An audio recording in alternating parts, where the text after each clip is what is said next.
gentlemen, and welcome to the Coltrane Conservatory, the Arts Talk Show. My name is Joe Pace, and we will be with you for the next 25 minutes or so. So buckle down and hold on to your seats and stay with us because we have some things we're going to be talking about. First of all, we want to say that we welcome and we certainly appreciate those of you who are joining us on today. And as you know, we just had a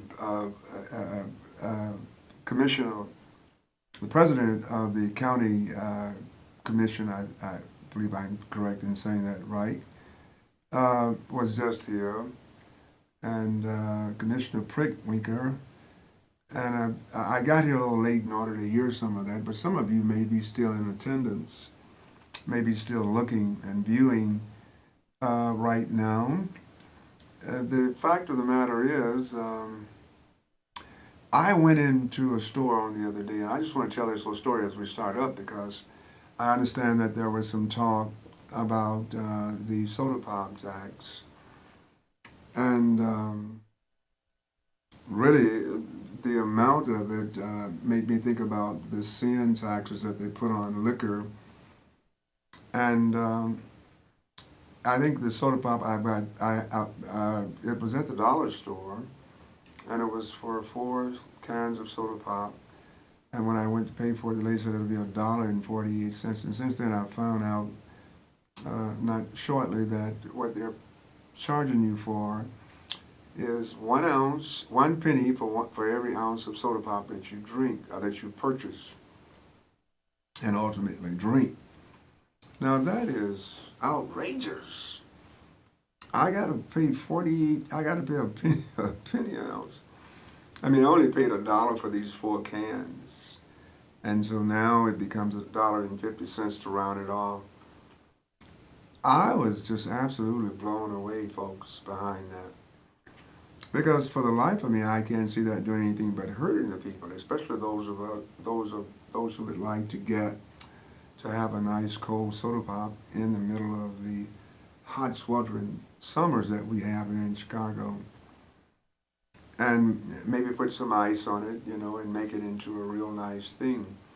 And some people will make a half pitcher of Kool-Aid or lemonade and then puts the rest with soda pop, which is a very good drink for those of you who've never had it. But to have to pay that much taxes on something that everybody loves and, to take that away from the people and impose such a harsh taxes on them, for me that is merciless, and people just can't afford that, and people who really love soda pop will keep on buying it, but their pockets will be drained of all their money because of the fact that they're buying something that they love. And not only that, but to say that this is being done because we here at the county board care so much about you until we are concerned about your health. I can't think of anything more ludicrous than that. Governments, local, federal, state, governments have never been concerned about the people all that much in terms of their health. Look at what they're doing in Flint, Michigan. I mean, poison water. And you telling me that the government is concerned about our health? I don't think so. And let me tell you this right here, and even in the White House or in the Capitol, I remember when President Obama, and I just want to make it clear and be truthful about everything. I remember when he went to Flint, Michigan after the uprise over the poison water.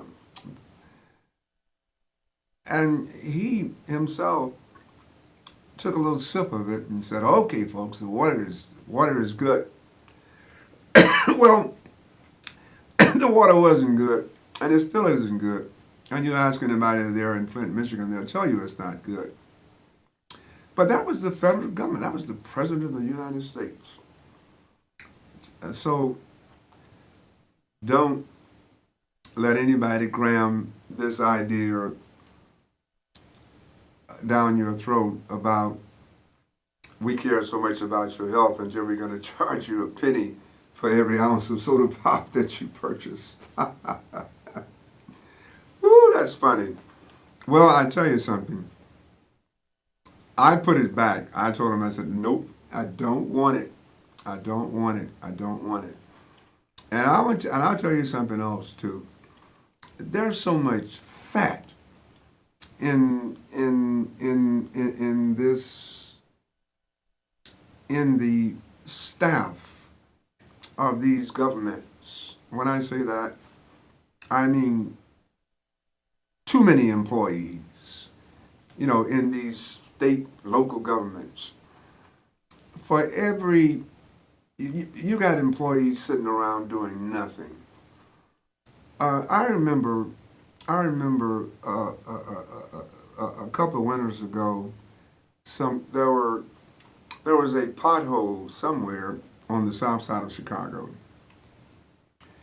And folks, they had at least, I would say 15 or 20 people standing around one hole, and I mean standing around the hole, with their hands in their pockets, shooting the breeze, talking, laughing, and joking.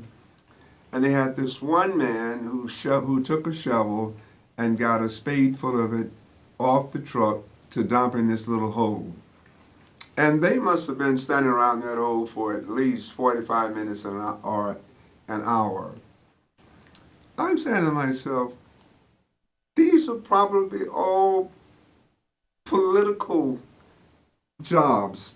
These are people who have hustled up votes to get somebody elected, and they do it every time election time comes around.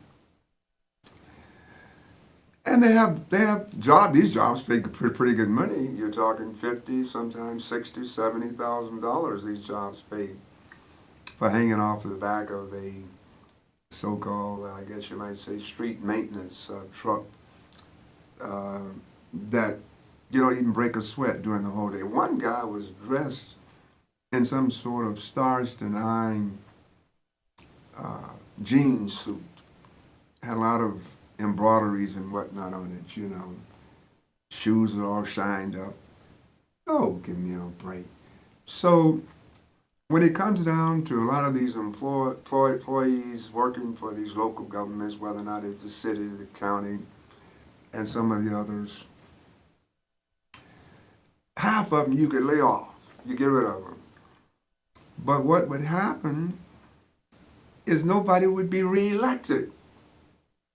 It would be a fair system then. And good, solid individuals would start to be being elected to hold these offices. As long as you got these career politicians who always want to fleece the people any kind of way they can, you're going to have this kind of stuff. You're going to have this, And until we get rid of these people, the government is going to be corrupt, and the people's lives are going to lack quality. See, once we start getting good people in, I can't imagine how anyone could have even proposed that. I'm talking about this soda pop tax. A penny an ounce. If you bought, do you realize that if you get a 6-pack of Pepsi Cola or whatever your favorite might be, those of you out there who knows something about mathematics, and this is just simple timetables, 6 times 12. You know what that is? That's 72. And that means that you're going to pay, because each of those cans will have 12 ounces in them. So you go 6 times 12. That's 72 ounces. That means that you're going to pay 72 cents. Taxes. Good gracious alive. Just talking about this. is upsetting. Can you imagine that somebody would propose that and then have the gall to pass something like that into law on the basis that there are some people that we may have to lay off or something of that type? Stop wasting so much money. Sometimes I think that these people, they lose, let's say, thousands and thousands of dollars just by doing shoddy jobs, uh, using too much paper, printing too much, talking on the phone too much, reading and blasing around and not doing what they're supposed to do. I think the first line of correction should be to get those people who are already there to be more efficient. And even after these so-called layoffs happen, I think it should be a case where everybody should be made to do their job much better. And even these supervisors look the other way. People come in late. Sometimes they don't even have to call, you know what I mean? And not only that, but, it's gone too far here in Chicago. And we used to see it all coming down from from City Hall. Now it's with the county government and other places, And what Ronald is doing, a lot of people have a problem with what he's doing. And they should have a problem with what he's doing when he's tampering around with money that should be going to keep the schools open. But a lot of this stuff where he's got a freeze on hiring in this department or that department, a lot of this stuff is going to be very helpful, especially for our children and grandchildren, okay? Because down the road, somebody's going to have to pay all this money back, see? And right now, I believe, I'm not sure how much debt Illinois is in, but it's billions of dollars. And the federal government has got trillions of dollars of debt that they have, where they have borrowed money to fund wars of all things. And not only that, but funding wars that, tearing up other people's country and whatnot. For the life of me, I can't understand how somebody could want to start a war with someone because they have a different political system, different political philosophy than what they have. That makes no sense.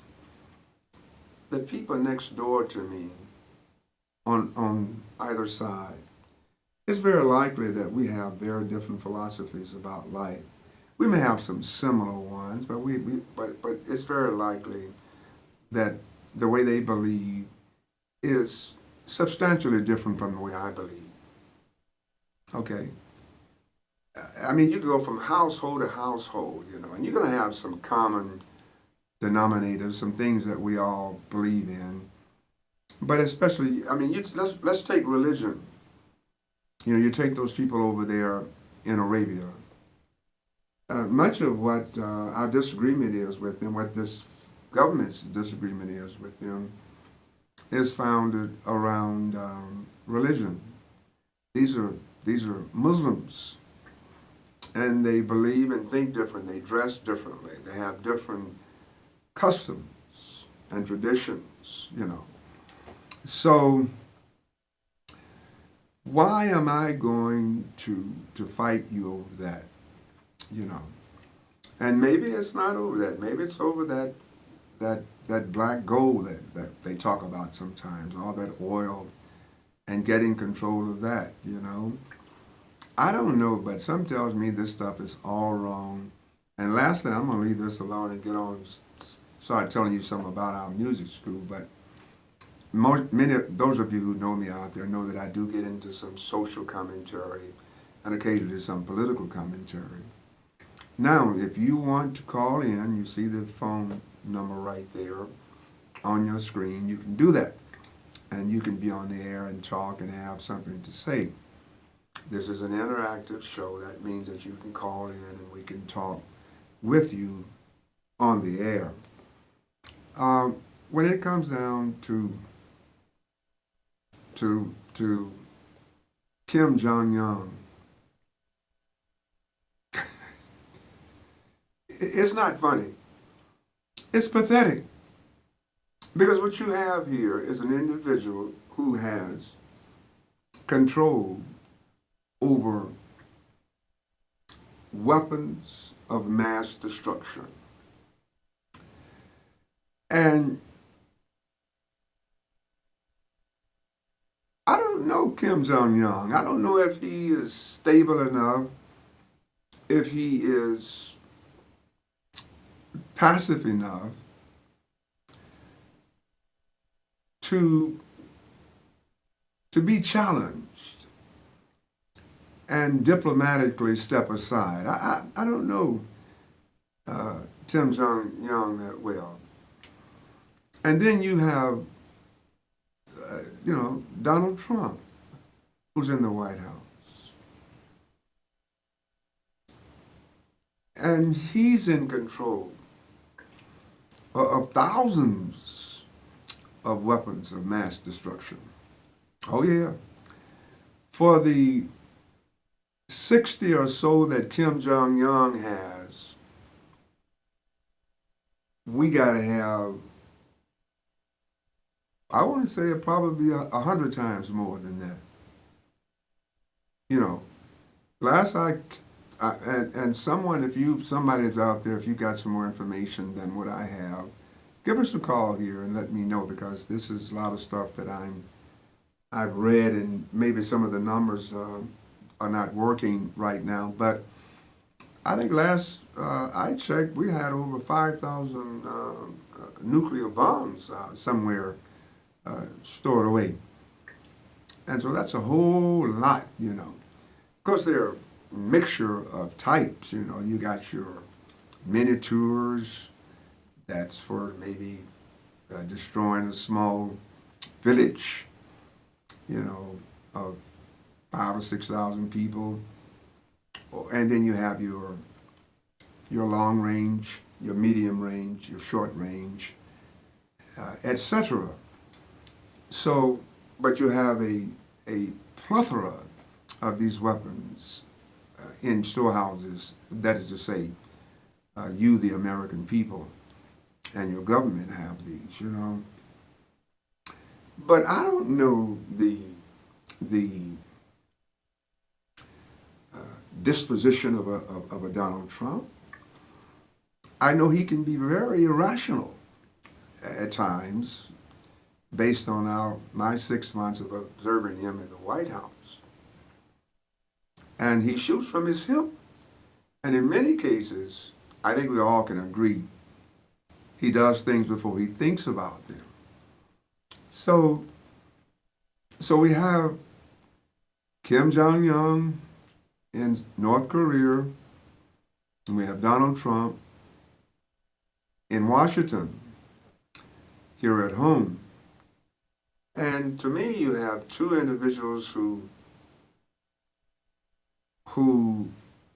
are unpredictable. I mean, nobody can really.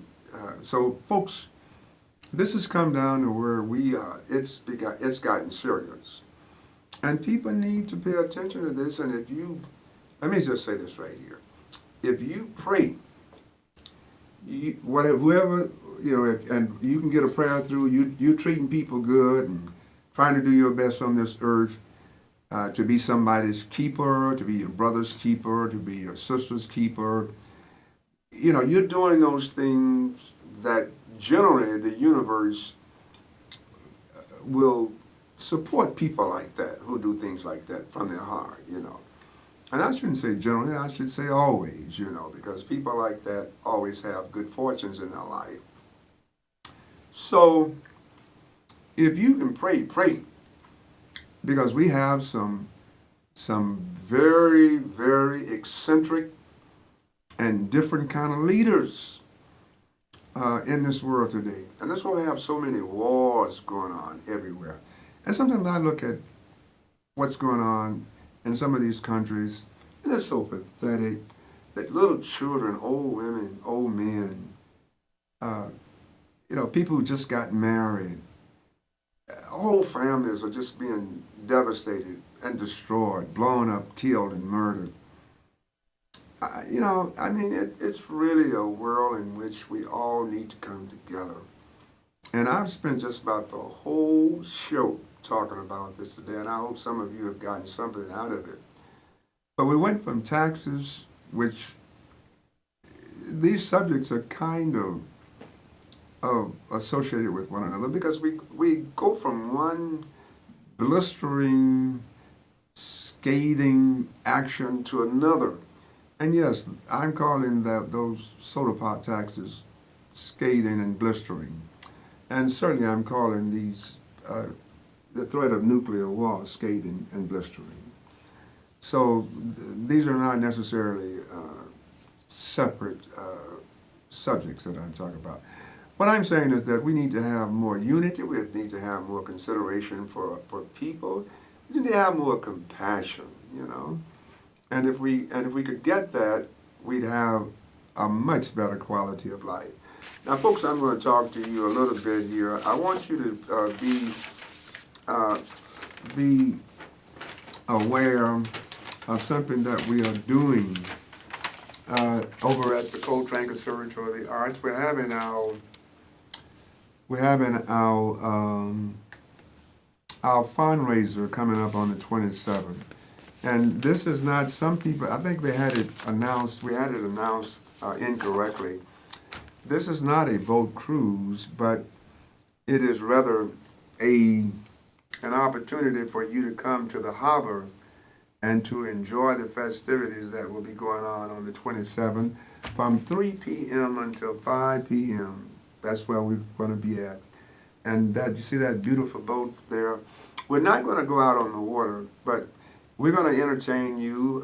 The exciting Gibson restaurant pianist George Newtall will be in performance there, and he's going to be playing, and you're going to love him. And there will be refreshments, and then there will be some things that adults can get involved with, having to do with just enjoying some things other than the light refreshments that we have. So we want you to come out there, and we want you to support what we are doing. We have a lot of free programming going on there. You can see on your screen there. We have free drawing and math and English and things of that nature. And we want to keep these programs going. We are a non-for-profit. Anything that you donate, you're going to be able to write it off. So we're going to ask you to come out and be with us. Now, you mark your calendar for the 27th of August. And that's Sunday from 3 until 5 p.m. Now, remember that you're going to have a lot of fun, and it's especially adults. You want to bring your wife, your husband, your boyfriend, your girlfriend.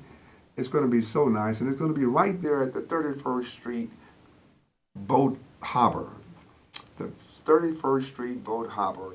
And for more information, I want you to take this number down, 773-891-1875. We'd be more than happy to fill you in on everything about it. That's 773-891-1875.